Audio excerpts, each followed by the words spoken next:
we are with Rajesh Razdan, founder and CEO of mCarbon Technologies, a very popular VAS firm. Let's talk to Rajesh and know more about the trends of the industry and how are they sustaining alleged downturn in the VAS industry. Hi Rajesh, thanks for joining us. Thank you very much. So, what would you say is the change in the industry? How has VAS evolved in all these years? See, traditionally VAS was all about content aggregation and subscriptions and services being pushed down to the subscribers via telco route. We have seen it dramatically change, almost like a 360-degree turn in the last 12 months or so, partly for two reasons. One, from the TRAI's perspective, the regulator has been very stringent on how these services should be provisioned to the subscribers, part number one. Number two, the subscribers themselves have become very aware.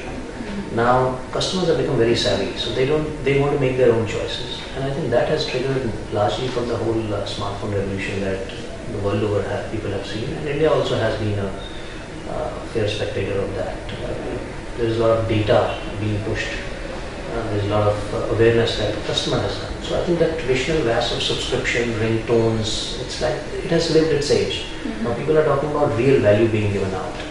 And operators more increasingly are looking at firms which are very well entrenched in the technology, are based on solid IPs, understand analytics and understand the customer behavior, and letting them play around with some of these solutions. Very, very important point to note here is that unless you know these network assets completely well, because every subscriber in India today, we're talking about 700 million odd subscribers. They're talking about quality. I think everybody is saying network is getting dropped, my calls are getting dropped, blah blah blah. Partly because of spectrum, because of a whole lot of flux which is engulfed in the industry. But I think from a common person's level, he or she wants very simple things. Whatever I have asked for, I should get at the right price, and I should have the choice, as opposed to somebody pushing it that there were consents not being taken many times in the last 12 months. That engulfed and gave a very different name to VAS altogether. So we've always held our belief more closer to the customer, more akin to the service provider's way of provisioning some of these services. I think that is fundamentally changing now, and we have seen some super growth in the areas that we are functioning, which is the customer value management, prepaid lifecycle management. I see this change to be very sustained change. The next 5 years of this whole so-called VAS as an umbrella is going to be in that direction, where people will say that, or basically telcos, that's the strategy they are saying, can I give more bang for the buck to the same customer? It's not about acquisition anymore, it is about how do I get them to use more. I think that is going to be the fundamental difference between how some of companies in our era have evolved in the last 5 years and the next 5 years. That is going to be the defining moment, and this is, according to me, the inflection point of this whole reversal which is taking place. Sure. So text messages was a big enabler for value-added services, say more than 1 year ago. But now it has been replaced by instant messaging services, data-driven services. So how do you push the value-added services also to the data-driven instant messaging services? Any strategy there? See, they are popularly called over-the-top players like Facebook, WhatsApp, Skype, etc. It is a reality. Initially, there was a huge resistance from telcos. They were trying to block it, but I think they gave up because the customer was getting, as I said, they're getting more savvier. Telcos are saying that there's no point competing. Let's complement it. So I think that is one fact. Second fact is, yes, the SMS revenues probably have dropped about 60-70% from that side of things. So SMS has only now been relegated to a notification mechanism. As a person-to-person mechanism, you would rather use a WhatsApp or some other IM which allows you to do video, which allows you to share pictures, which allows you to chat any time of the day with small data pad that you buy.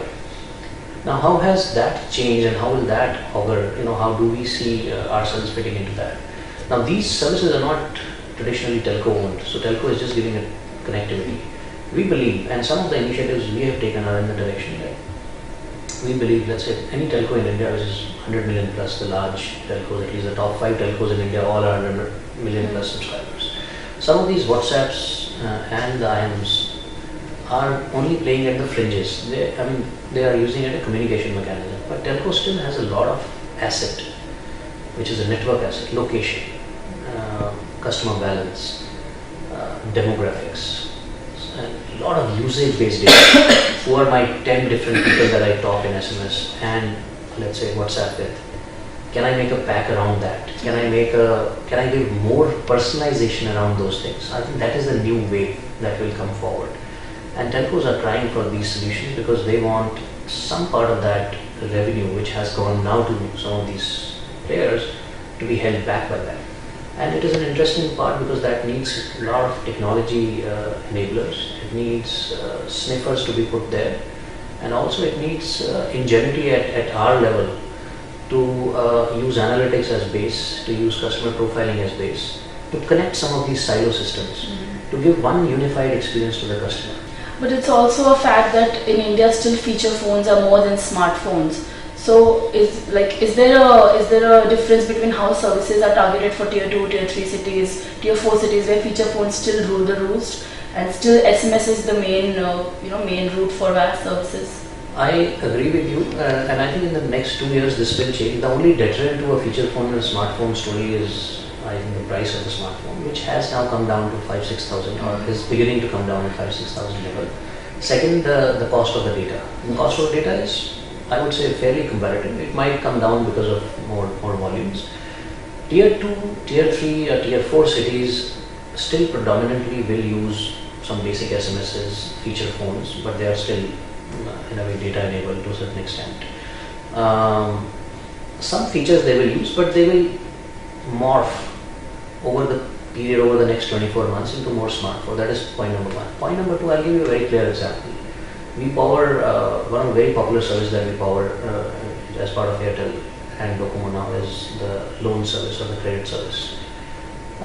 We give almost a couple of million loans every day, talk time loan, which is called the talk time commerce, one of the flagship products that we have. Our 80% users are in tier 2, tier 3 towns. And what are they using? They're not using smartphones, they're using ordinary phones, and they're using either SMS or they're using IVR, which is basic voice, or they're using USSD. And 80% of that coverage is because of that access. So as a solution provider, as a product provider, you have to blend in both things. The volumes are in the tier 2, tier 3, tier 4. The revenues and the margins are in the tier 1s. Because if you see the tier 1 ARPU, if I just fragment it, tier 1 ARPU would be maybe 1,000 rupees or 1,200 rupees. Tier 3, tier 4 ARPU would be about 100 rupees. So that's the difference. But the volumes are there, 80% volumes are there, probably 70% volumes are there, and 20-25% are in the upstairs. Okay. So that's how we blend it. You're a fully B2B company. Telcos are your customers. Telcos are our customers, and some enterprise customers where we give, like some banks are our customers who use our SMS gateways to push notifications to their customers. But largely telcos I would have to. So would you look at offering some B2C services directly for the consumers in the near future? Not directly. What we are doing is, for the telco we are doing B2C services, which is like, as you rightly said, initially the interfaces used to be SMS, IVR, USSD. Now we are making apps for the same services as B2C apps, but again telco branded. So I mean it's kind of outsourced product development from their side. It's like we have, as a solution provider, giving them another access. So we would control the user behavior, how the user sees the app in consultation with telco folks. Many of these services are very, very strong consultation with telcos. It's like we work hand in hand. And in some cases we completely run their product management initiatives, because when we think really out of the box. And of course the only thing then we have to, when we go and market it, you have to follow certain brand guidelines, guidelines of TRAI, compliances of security, etc., to make sure it is within the framework of how telco wants to market to their end customers. But we are developing certain apps, not completely as mCarbon brand, but more of a telco brand, but being developed by us. Okay. So it's B2B2C. And could you tell something about mCarbon? How has it grown over the years, and what are your targets in the next financial year? Last year was a bit of a bump from the overall industry perspective, but we continue to grow. We are striving for at least 60 to 70% growth year over year. We will continue to do that. I would imagine our projected revenues next year would be in the range of 30 to 40 CR, and we are fairly well on that target to achieve those numbers and profitable. We invest significant amount of resources in R&D. We have done that over the years. So last 3-4 years have been a lot of investment in those areas, which are now giving away to some upside margins as well as top line and bottom line both. Despite the inclement atmosphere of telecom, I believe in this story because this story is more real.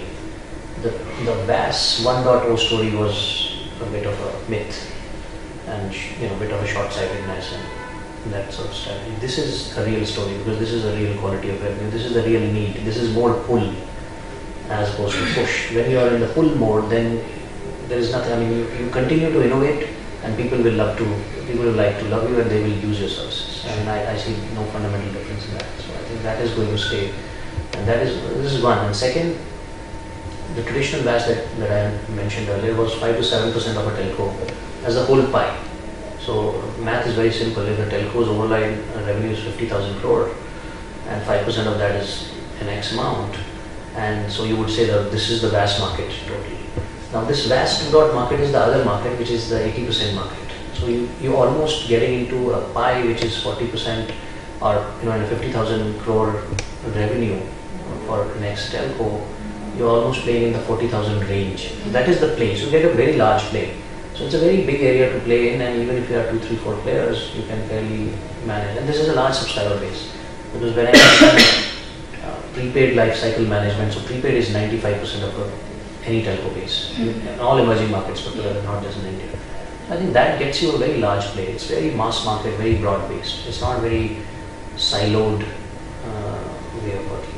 So you offer your services in all emerging markets as well? We have started, we are live in Bangladesh. So we're doing strategically from two reasons. One, where our reach is rather direct. So Bangladesh, Sri Lanka, and now Nepal, which is more like a India satellite in that sense, India umbrella, if I may call it that way. Plus Bangladesh does have a large base of people, and Nepal using that kind of coverage as well. Besides that, we are recently starting in Africa, largely following our success at Airtel and trying to give our solutions to the customers that we've already worked, which is largely because Airtel is a fairly large brand there as well. So I think that will be our immediate focus to starting there. But largely centered around India, and I think in the next 24 months or so we will be fairly focused on India, because I see us to be taking a pole position in this new theory of service provisioning and value creation.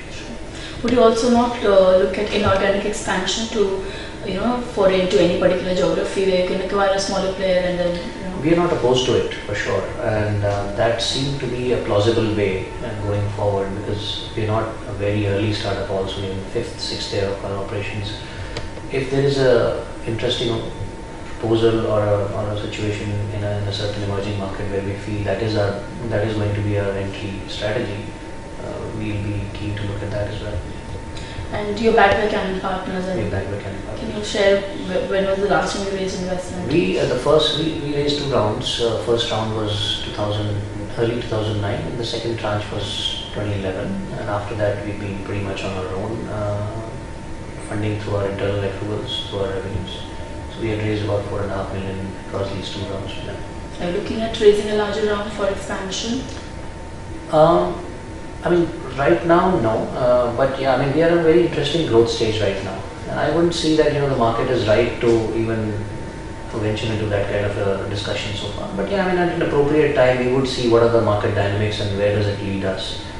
But as I said, we are very,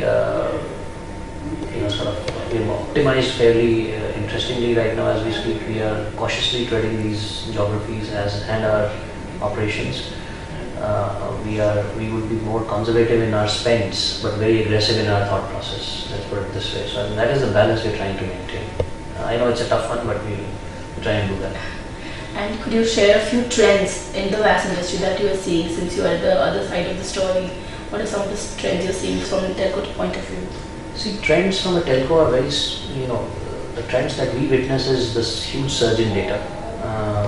Now that's why I'm saying that the new definition of VAS is that the basic bearer has changed. Now telcos are looking at giving data as a default to everybody. Now what does that mean? That means that they are happy to sell their pipes. They are also happy to sell the intelligence along with the pipes. What they want from their users is users should obviously spend more. If my monthly spend on data is 100 rupees average, just taking a number, let it increase to 150 the next month. Whether I'm using WhatsApp, whether I'm using Skype, whether I'm browsing, whether I'm doing YouTube, etc. The question remains that how does telco ensure that that usage remains? So unless you have smart analytics running into the systems, sniffing what is the usage pattern, etc. So I think that trend is very, very clear that some of these services have to be monitored, tracked, so that new services can be given out to the subscribers. So analytics will be very important play, both from our side of the table as well as their side of the table, so that we are looking at the same data, we are looking at the same customer.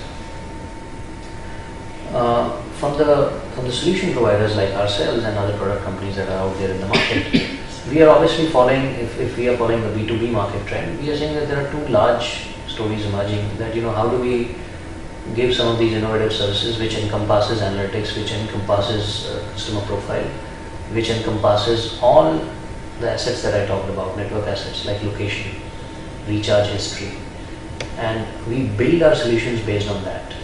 One clear trend is in the paradigm of how these companies were formed. They were very operations heavy company, the way VAS was concerned. Let's push them because you need a lot of people, etc., to manage on the ground. Now that has moved back to more of a corporate office. It has moved back to the technology. Let's control everything from here. Let it be on cloud or whatever. Let's look at data and do it more smartly. It should be operations light model and more revenue enhancing model and more margin heavy model, where you get heavy margins and good margins and all that. So these are two clear trends where companies like ourselves and likes of us who are there will automatically. So we have also reset organizationally to follow this trend. And we have seen similar trends. The organizations and the telco organizations have also rejigged themselves organizationally to evolve a model which is win-win in that sense. Last point, which I on the trend piece, there was a very important talk about how how the revenues are shared between operators and so-called VAS providers or VAS players. So the revenues were very skewed towards the telco. Now they are kind of balanced and evened out. We have seen scores of situations where they are willing to give more because they see us or people like us adding value to them. So I think that is also a new trend which has emerged. They are willing to share more revenues. That means that's a lot of interest for people like us. Thanks for talking to us, Rajesh. My pleasure.